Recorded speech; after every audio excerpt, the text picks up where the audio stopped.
ത്രിയേക ദൈവത്തിൻ്റെ അതിപരിശുദ്ധ നാമം വാഴ്ത്തപ്പെടുമാറാകട്ടെ. കർത്താവിൽ പ്രിയ വിശ്വാസികളുടെ സമൂഹമേ, നിങ്ങൾക്കെല്ലാവർക്കും വീണ്ടും വരുമെന്ന് അലിച്ചതനായ കർത്താവായ യേശു ക്രിസ്തുവിൻ്റെ നാമത്തിൽ എൻ്റെ സ്നേഹവന്ദനം.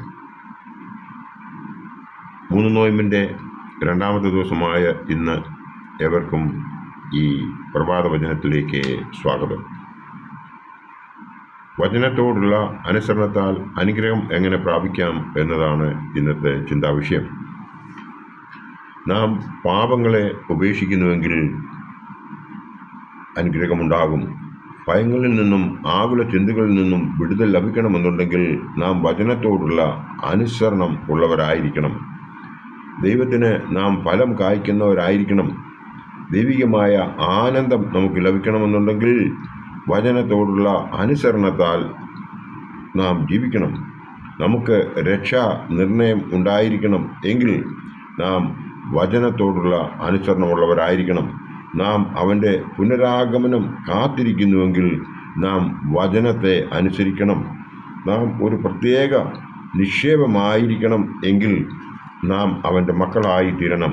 നമുക്ക് വചനത്തിലൂടെ ഇതൊക്കെയും എങ്ങനെയാണ് സംഭവിക്കുന്നതെന്ന് ഏതാനും ചില വചനങ്ങൾ എടുത്ത് നമുക്ക് ഒന്ന് പരിശോധിക്കാം. നാം പാപവഴികളെ ഉപേക്ഷിക്കും. എങ്ങനെ? സങ്കീർത്തനങ്ങൾ 119, 101 വാക്യമെടുത്ത് നോക്കുമ്പോൾ, നിന്റെ വചനം പ്രമാണിക്കേണ്ടതിന് ഞാൻ സകല ദുർമാർഗങ്ങളിൽ നിന്നും കാൽ വിലക്കും എന്ന് ഇവിടെ ഈ വേദഭാഗം പറയുന്നു.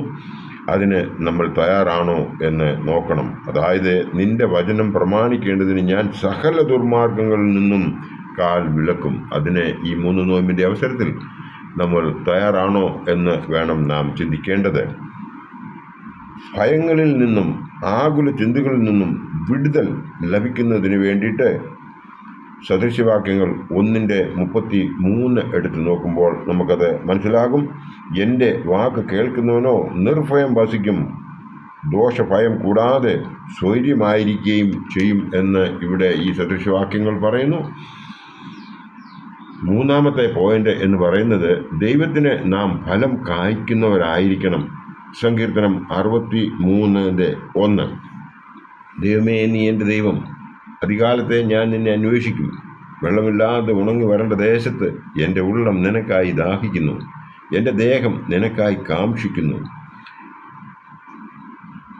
ഇത് നമ്മുടെ മനസ്സിൽ തട്ടുന്നുവെങ്കിൽ ഈ വചനം, ദൈവമേ നീ എൻ്റെ ദൈവം, അധികാലത്തെ ഞാൻ നിന്നെ അന്വേഷിക്കും, അധികാലത്തെ നാം അവനെ അന്വേഷിക്കുന്നു എന്ന് ആണ് ചിന്തിക്കേണ്ടത്. 3 നോയമ്പിൻ്റെ ഈ രണ്ടാമത്തെ ദിവസം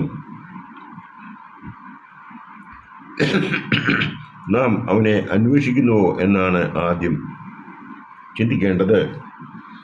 അങ്ങനെ അന്വേഷിക്കുന്നുവെങ്കിൽ ദൈവത്തിന് നാം ഫലം കായ്ക്കുന്നവരായിത്തീരും എന്നുള്ളതിന് യാതൊരു സംശയവുമില്ല. ദൈവികമായ ആനന്ദം ലഭിക്കും എന്നാണ് 4-ാമത്തെ പോയിന്റ്. യോഹന്നാൻ ശ്ലീഹ എഴുതിയ രക്ഷാസുവിശേഷം 14-ാം അധ്യായം 23-ാം വാക്യത്തിൽ ഇപ്രകാരം പറയുന്നു, യേശു അവനോട്, എന്നെ സ്നേഹിക്കുന്നവൻ എൻ്റെ വചനം പ്രമാണിക്കും, എൻ്റെ പിതാവ് അവനെ സ്നേഹിക്കും, ഞങ്ങൾ അവൻ്റെ അടുക്കൽ വന്ന് അവനോടുകൂടെ വാസം ചെയ്യും എന്ന് യേശു ഇസ്കരിയോത്ത വല്ലാത്ത യൂദായോട് പറയുന്നതാണ് ഇത്. യേശു അവനോട്, എന്നെ സ്നേഹിക്കുന്നവൻ എൻ്റെ വചനം പ്രമാണിക്കും. അതായത്, നമ്മൾ ദൈവത്തെ സ്നേഹിക്കുന്നുവെങ്കിൽ അവൻ്റെ വചനത്തെയും നമ്മൾ പ്രമാണിക്കുമെന്നാണ് ഇവിടെ കർത്താവ് സ്വയം യൂദായോട് പറയുന്നത്. എൻ്റെ പിതാവ് അവനെ സ്നേഹിക്കും, ഞങ്ങൾ അവൻ്റെ അടുക്കൽ വന്ന് അവനോടുകൂടെ വാസം ചെയ്യും. നമ്മളൊക്കെയും അതിന് യോഗ്യരാണോ എന്ന് നമ്മോട് തന്നെ ചോദിക്കേണ്ട കാലത്താണ് നാം ജീവിക്കുന്നത്. 5-ാമത്തെ പോയിന്റ്, നമുക്ക് രക്ഷാ നിർണയം ഉണ്ടായിരിക്കും.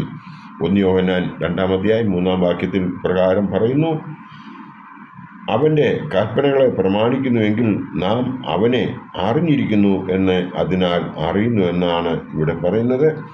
യോഹന്നാൻ ശ്ലീഹായുടെ പൊതുവിനെഴുതിയ 1-ാം ലേഖനത്തിൽ ആണ് ഈ ഭാഗം എടുത്ത് പറയുന്നത് എന്ന് നിങ്ങൾക്ക് ഏവർക്കും അറിയാം. ഇന്നലത്തെ ദിവസം വളരെ അനുഗ്രഹപ്രദമായി പ്രാർത്ഥനയോടും ഉപവാസത്തോടും കൂടി നോമ്പ് ആചരിച്ചു എന്ന് കരുതട്ടെ. ഇന്ന് രണ്ടാമത്തെ ദിവസമായ ഇന്ന് നിങ്ങൾ ഓരോരുത്തരും പ്രഭാത പ്രാർത്ഥനയ്ക്ക് ശേഷം ബാക്കിയുള്ള 3 മണി നേരത്തെയും 6 മണി നേരത്തെയും ഒക്കെ പ്രാർത്ഥനയും നടത്തി കുമ്പിട്ട് അവനിൽ നമ്മെ തന്നെ സമർപ്പിക്കുന്നുവെങ്കിൽ ദൈവം നമ്മളെ എല്ലാവരെയും അനുഗ്രഹിക്കുമെന്ന് മാത്രം ഈ അവസരത്തിൽ ഓർപ്പിച്ചുകൊണ്ട് ദൈവം നമ്മളെ എല്ലാവരെയും അനുഗ്രഹിക്കട്ടെ എന്ന് പ്രാർത്ഥിച്ചുകൊണ്ട് എൻ്റെ വാക്കുകൾ ഉപസംഹരിക്കട്ടെ. നന്ദി, നമസ്കാരം.